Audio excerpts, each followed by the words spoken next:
Welcome to day 6 of Duchess and her training. We are going to be introducing her e-collar today. Truth be told, this session will not look like we're doing a whole bunch of anything really, but I am going to do a lot of explaining and trying to point out behaviors that I'm looking for whenever we are introducing the e-collar. So now that Duchess has a better understanding of her obedience commands and recall, now we can begin using our e-collar. One thing, really the only thing that we're going to be working on is looking for a change in behavior in Duchess right now. So I do have the long line on her. We're not playing the recall game that I showed you a couple days ago.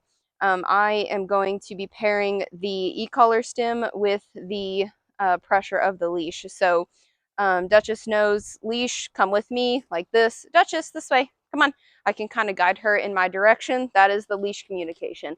Now, whenever our goal is to eventually, hopefully, fade out the leash, we need to pair the e-collar, which is this like something new for Duchess, with something that she is already familiar with, like the leash. So we won't spend too long out here. It's hot, and we'll come do this again in the evening when it's cooled down a little bit. But what this will look like is I'll allow Duchess to get up, go sniff. She can go check out whatever it is that she wants, and I'm gonna come here, Duchess. You gotta come over here in the camera. Come on, I know, come on. There we go. And let her do her own thing. So if she's distracted by that right now, I'm going to create straight line leash pressure. I'm not going to pull her into me, but just enough to cause tension on her collar like this. And then I'm going to add in a low level e-collar stem. We're on a 2 right now, so this is really low. And I might go tap, tap just a couple times on the remote. There you go. Good girl. Good job. Did you see her kind of turn her head and look? That's exactly what I'm looking for. Good girl. And as soon as she felt that, she came in my direction. She started walking towards me.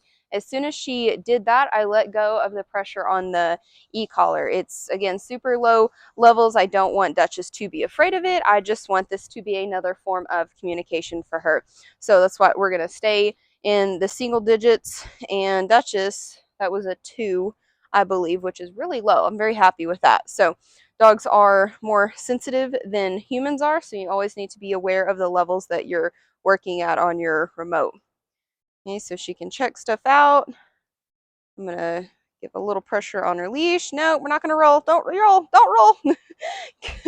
You are the queen of that. That's why she's all grassy all the time.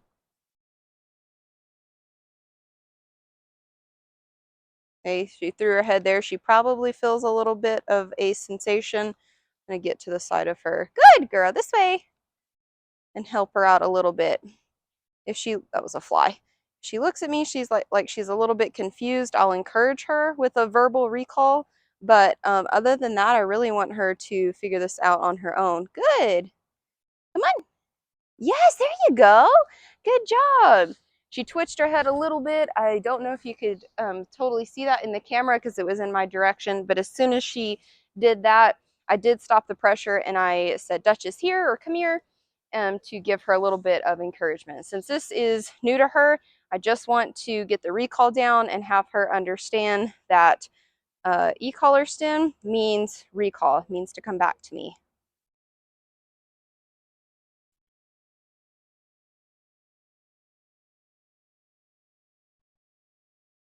Sometimes it takes a little bit, but truly, especially smart dogs, once they figure it out once, yes, good girl, come on, there you go, good job. Then hopefully it's a piece of cake after that. That's a good girl. I know you're getting hot. We're gonna do one more and then we're gonna stop the video because I can tell she's getting tired and I don't want dogs, yeah, she's trying to head to the water. I don't want our dogs to become bored of the training sessions. Pair the leash pressure with e-collar. She's distracted. She heard something on the other side of the gate. Yes, good girl, this way. Come on, that's a good girl. Good here. Very good job. Very good. So that's what an introduction to e-collar looks like. It's very simple, but timing needs to be precise and you need to know what behaviors to look for in that. So As we progress from here on out, the goal is to eventually fade out the leash once Duchess understands completely that e-collar stim is just another form of communication, means to return to me, and then we can begin to pair it with all of her other obedience commands. But thanks for watching this video, and I also posted her day 5 today as well, so go check that out if you haven't already, and we'll see you tomorrow. Good job.